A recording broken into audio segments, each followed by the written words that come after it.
I'm Kurt Kleinman. I was the baby of the family, a family of 4 children, an older sister 11 years older, another sister 8 years older, and a brother 7 years older. So I was the baby of the family, always hovered over by his mother and father, who I thought my mother was beautiful, and did a lot of things growing up with her, as well as with my father. I'm Jeremy Dronfield. I'm the author of The Boy Who Followed His Father into Auschwitz. Well, it first came to me when I was asked to get involved with trying to find a publisher for an English translation of Gustav Kleinman's concentration camp diary. I felt that the issue with that was that the diary itself, as valuable as it is as a historical document, is very difficult to read. Gustav wrote it really for his own benefit rather than as a literary document or a record. So taking it together with various other pieces of evidence, including Fritz's written memoir by Fritz and various interviews and other records, I thought that this was a story that really needed to be told. The best way I could serve it was to bring my talents as a writer to it and develop it as a full historical narrative, incorporating all the various sources, using the diary as a core and bringing in research from various other sources. I had to track Kurt down. It was quite a difficult process because the family were fairly scattered, and I had first come into contact with the story through Professor Reinhold Gärtner of Innsbruck University, who had been a friend of Fritz Kleinman, who had helped Fritz to get involved in publicizing his experiences in the concentration camps. Reinhold had the email address of a member of the family, and she in turn put me in touch with Kurt, and I approached him. This would be about between 2 and 3 years ago. And we talked for hours on the phone. The huge amount of information and colour about Vienna before the war, in the period leading up to the Nazi occupation, and also about insights into the personalities of Gustav and Fritz that don't come across from the interviews or the memoir or the diary, and a portrait of an incredibly warm family life, and which kind of throws into sharp relief the tragedy of what happened to them. Well, the first reaction was big surprise, of course. I knew that my brother was always interested in getting the book published in English, and I realized the difficulty they were having because it needed editing and it needed someone to do some work with it. So when I received the phone call, I mean, that was a delight.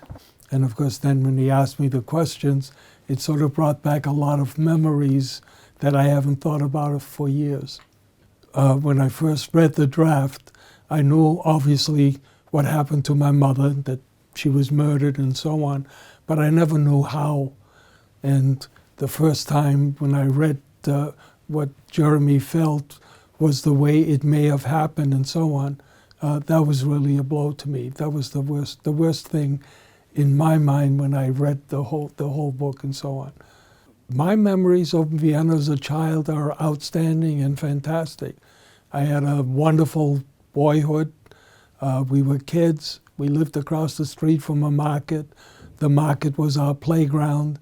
Half of the market were fixed buildings and so on. But when they were finished with the market, the rest of the market was our playground. And we had a bunch of kids my age. My brother had a bunch of kids his age. And we had a wonderful life. I felt that it was such a complex subject to tackle, and such an emotionally powerful subject. I've written a lot of books and quite a lot of true life stories, but I've never felt the degree of obligation and duty to serve a story as I have with this one. I've never felt so honoured, privileged and humbled to be allowed to write somebody's story, such a powerful and such an important story. And that was reflected in the work that I put into it. I felt that a duty to chase down every loose end, every detail, to get everything absolutely spot on, everything right, every emotional aspect and every factual aspect. I wanted to get absolutely perfectly right. And it was an incredibly nervous moment for me when I sent Kurt my first completed draft for him to see, because you never know that you might have got things terribly wrong, misinterpreted things, and really upset someone. That was a very, very tense moment for me. It was amazing, delightful, and of course I think the most amazing thing when I saw that he dedicated to me, I mean, that blew my mind. It was a very hard book to write. I mean, as a writer, to some extent, there's the technical challenges of piecing together a story sometimes kind of mediate between you and the story itself. It's like building something. You perhaps, while you're writing it, you perhaps don't feel it quite to the same extent that a person who is reading it. But there are moments when it really does get to you, and the most powerful for me, even though, well, there are two really powerful moments. Fritz's decision to follow his father into Auschwitz that's the core of the book. That's the core, the absolute emotional core. But the thing that the part of the story that really and still does move me was the fate of Kurt's mother and sister at Mali Trostinets. For me, it was an enormous challenge as a writer because we don't know exactly what happened to them beyond the point where they arrived. We only know two possibilities because nobody survived. There were no surviving witnesses. There were some quite complex technical challenges in writing that, but despite that, the emotion of it still really bothered me. I found it really emotionally hard to write. I had to get up quite frequently and walk around the room and recover before going back to it. And the thing that really hit me between the eyes and in the heart was the surviving letters from Kurt's mother to him that he provided me with. And I can scarcely even mention that now without feeling myself welling up. Writing it that part was a huge emotional challenge. Yeah. I had 4 letters from my mother, I would say in June, July, and August when I first arrived in the United States. And the irony was, after a while, I lost my German and I had to have somebody translate them for me so I could remember them forever. And obviously the story, I knew that she was sent to Minsk and she was killed within 3 days, but I had no idea how. And then the irony was when I retired from my professional life and I became a consultant for the Joint Distribution Committee, one of the areas they sent me for consulting was Minsk. And I was able to go to Minsk with my wife and visit where we think the situation may have occurred. I had an adopted cousin that I asked for years, what was I like when I first arrived? You know, that sort of thing. My gut feeling was that the first few months, 3 to 4 months or so, may have been somewhat difficult. Number one, I didn't speak English. No one in the house spoke German. They spoke maybe a little bit of Yiddish. There were no friends or family friends and so on that spoke German. I have no idea how I communicated. The other thing that happened, though, is this was a very prominent family. Under normal circumstances, anyone would have waited till September to put me in school at the beginning of a school year. They put me in school in March, and I ended up for 2 weeks in the 2nd grade. Then they moved me up to the 3rd grade, and 4 weeks in the 4th grade. That sort of thing happened. And no one could speak to me, and if the teacher couldn't do anything with me, they gave me arithmetic to do. Well, so for the first 3 months, I'm sitting in a class with kids much younger than me and playing jumpy fiddle and so on, jumping over the stools and the chairs and playing with little kids, that sort of thing. But I must have survived. And then comes June. The family were the founders of a Jewish boys camp. So here I am, 11-year-old at a camp with boys, and I'm learning how to play baseball. So I'm having a wonderful time. And I have a feeling that playing with all the kids and so on, my mind was like any of the other little kids running around.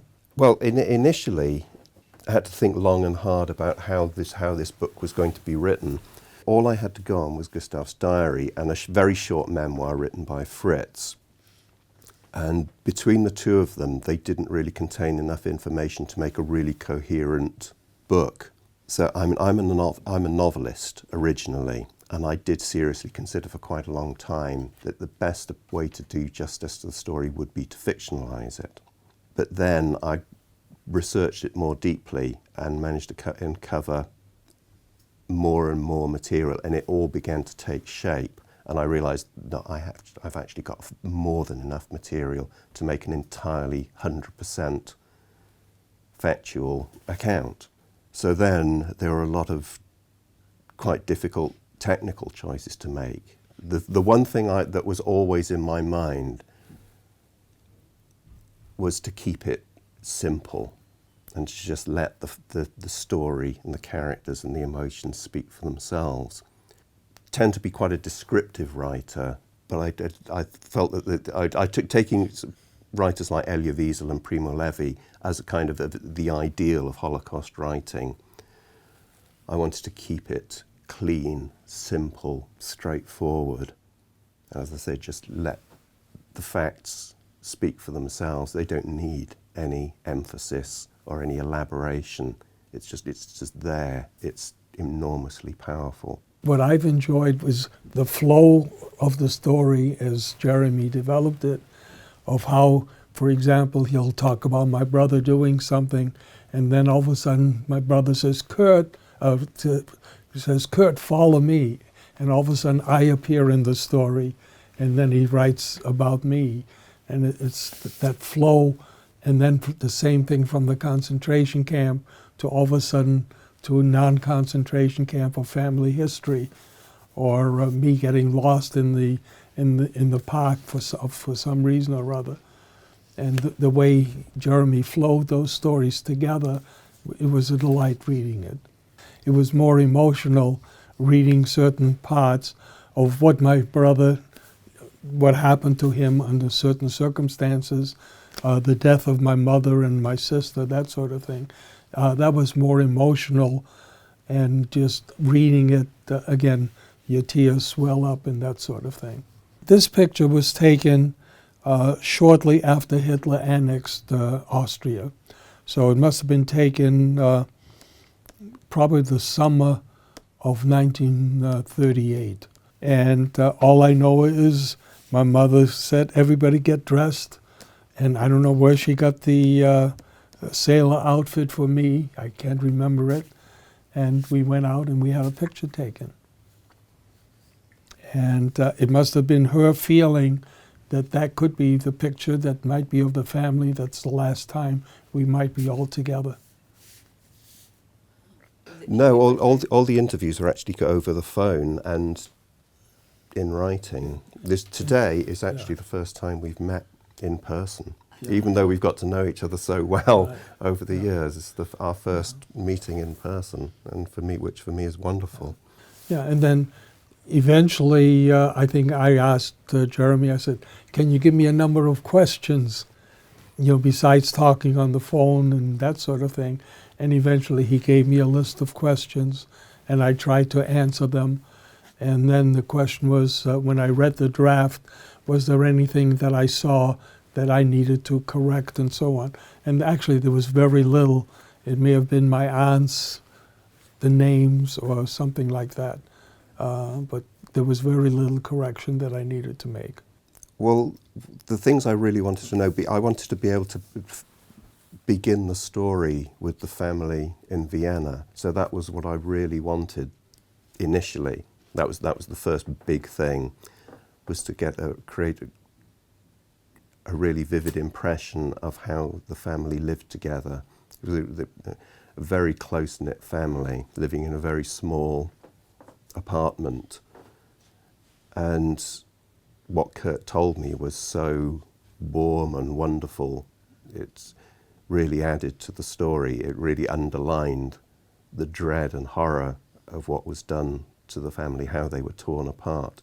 And the other part was Kurt's own story, because I felt it was really important to tell Kurt's story and his sister Edith, who escaped to England, because overall the story of the Kleinman family is kind of a panorama of the whole Holocaust. All the different experiences that European Jews had during that period are represented pretty much in that one family.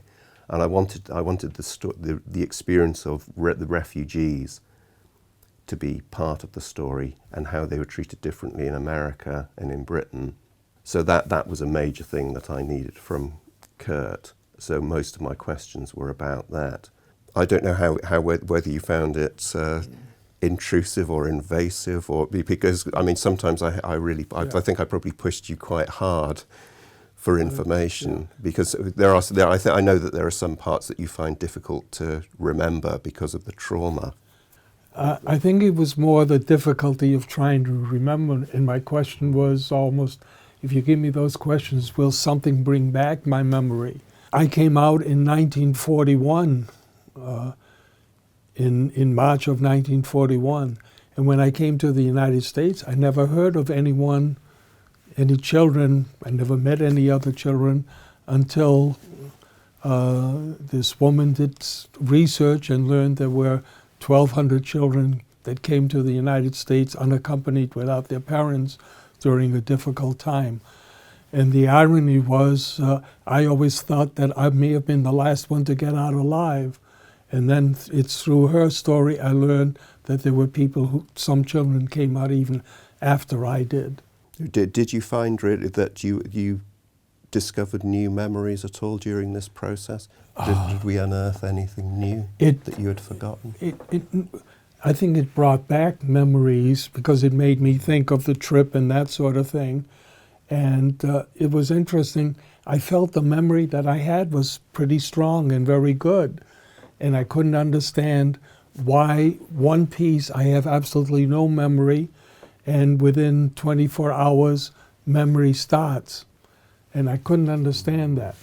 And I kept thinking that when I went to that reunion of all the children that we went to, and 35 of us gave talks, and I had to do a summary at the end. The person in charge who was responsible for recognizing and finding the story somehow asked me to summarize the talk at the end. So I started out by saying, I didn't know whether I would be sad. I didn't know if I would be angry. Didn't know if the emotion would bring back certain memories of mine. And I just felt I would have all these feelings. And I had all these feelings as I'm talking to them at the end of a 3-day event that was very, very, very emotional. But unfortunately, no matter any time that I talk about this, and I've given talks, after my mother says goodbye to me, I just cannot remember the next 24 hours. And I can't remember saying goodbye to I don't know why my sister did not say goodbye to me. I can't remember that. I don't remember whether she was in the apartment the day that I left. I just have no way of knowing that.